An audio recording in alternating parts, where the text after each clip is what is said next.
Vous avez la parole. Ben oui, voilà. Oui, bonjour Monsieur le Président, chers collègues. Donc je vais faire une défense un peu globale de plusieurs amendements, ce qui devrait nous gagner du temps. Donc, D'accord. Alors donnez les numéros. Alors les numéros, c'est le... attendez, je les reprends. C'est le 11, le 12, le 14, le 15 et le 47. Alors le 47 n'est pas dans le même paquet, donc ça pose peut-être un problème. Non, alors le 47, on le verra après. On y reviendra, mais ça va quand même gagner du temps. Donc nous avons voté en 2010 un objectif ambitieux de réduction des émissions de gaz à effet de serre liées au patrimoine et aux politiques régionales. Moins 40% d'ici 2020 et moins 80% d'ici 2050. Pour atteindre pareils objectifs, pour garder l'horizon 2050 dans notre ligne de mire, il faut impérativement se mettre dès à présent en ordre de marche. Notre plan climat régional nous a permis de mesurer les efforts à faire dans le périmètre propre de l'action régionale. Or, 72% des 375 000 tonnes de gaz à effet de serre émises par notre conseil régional viennent des lycées. C'est donc là que doit porter notre effort majeur, basé sur les principes du triptyque connu désormais par tous, à défaut d'être pratiqué par tous, sobriété, efficacité énergétique et énergie renouvelable.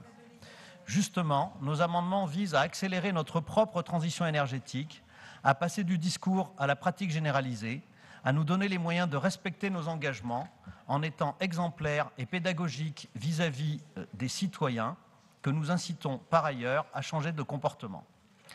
Un lycéen accueilli dans un lycée ancien mais rénové du point de vue énergétique, bien isolé, avec des panneaux solaires sur son toit, avec une restauration équilibrée et bas carbone, ne sera-t-il pas de facto incité à se dire que cela est possible, réel, dès aujourd'hui? Ne sera-t-il pas incité à veiller aux consommations d'énergie dans sa vie de citoyen? Par ailleurs, nous avons une obligation de respect des engagements internationaux pris pour lutter contre les dérèglements climatiques, mais aussi une obligation de bonne gestion des fonds publics. Or, nous savons tous que les prix de l'énergie vont flamber dans les années à venir. Le pic pétrolier n'est pas un mythe, mais une réalité déjà atteinte. Le baril de brut ne reviendra plus sous les 100 $ et de soubresaut en soubresaut, il va continuer d'augmenter. Le gaz va lui aussi continuer à augmenter, y compris car nous assumons notre refus d'exploiter les gaz de schiste, éphémère poire pour la soif qui prolongerait notre dépendance aux fossiles tout en détruisant nos territoires. Le miroir aux alouettes des gaz de schiste aurait surtout pour premier résultat de ralentir, voire d'empêcher la nécessaire transition. Car 1 euro investi dans ces énergies fossiles, c'est autant qu'il n'est pas injecté dans une politique de maîtrise de la demande et dans le développement des énergies renouvelables, à l'heure où l'argent public se raréfie et coûte de plus en plus cher. L'électricité ne sera pas en reste. Le rapport de la commission sénatoriale de Zessar-Poniatowski de juin 2012 ayant confirmé largement les estimations de la commission de régulation de l'énergie. On attend 30% d'augmentation des coûts de l'électricité d'ici 2016 et encore 15% de plus d'ici 2020. Le coût du mégawattheure nucléaire était alors estimé strictement à minima à 54,20 € en intégrant les 10 milliards d'euros d'investissement liés aux exigences de sécurité post-Fukushima. Le coût du mégawattheure produit par le futur EPR sera plus élevé encore. Il était estimé alors entre 70 et 90 €, mais ça c'était avant le bond à 8,5 milliards, le réacteur EPR de Flamanville. C'était avant la réévaluation du coût du démantèlement d'une unité de traitement de déchets nucléaires de La Hague, information sortie très récemment, coût passé tout bonnement de 2,5 à 4 milliards, bref, une paille.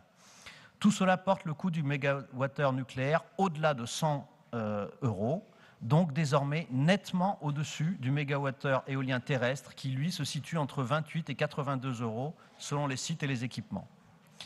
Tous ces facteurs convergent pour nous inciter à faire vite des investissements qui rapportent sur le plan du climat, de l'éducation à la citoyenneté, de l'énergie, de la création d'emplois qualifiés non délocalisables.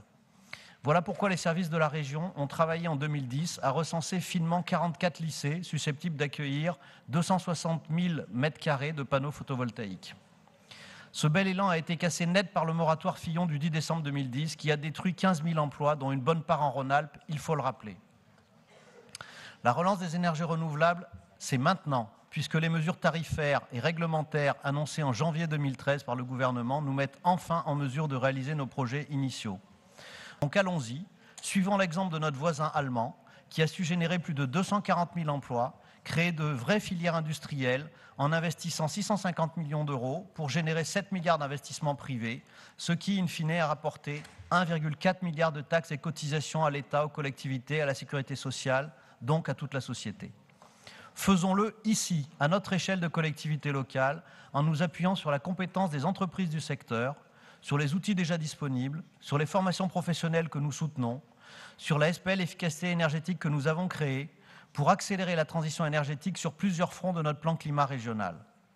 C'est l'amendement 11 qui permettra de relancer le photovoltaïque sur les lycées avec 6 millions d'euros, dont 3 avancés par la région. Avec l'amendement 12, nous souhaitons accélérer le plan de rénovation énergétique des lycées pour 16 millions d'euros. Avec l'amendement 14, nous souhaitons améliorer le bilan carbone et nutritionnel de la restauration des lycées pour 200 000 euros. Le 15 nous donne les moyens humains et techniques d'un suivi de la sobriété énergétique des bâtiments avec une formation et un logiciel adapté pour 60 000 euros. Et enfin, pour mémoire, parce que nous y reviendrons, le 47 permet de mieux aider nos concitoyens victimes de la précarité énergétique. Vous l'aurez compris, avec ce pack d'amendements, nous voulons développer de façon plus cohérente, efficace, lisible la transition énergétique en Rhône-Alpes pour mieux mériter notre appellation d'éco-région. Nous vous invitons donc à les voter en bloc. Merci. Merci. Alors, ils seront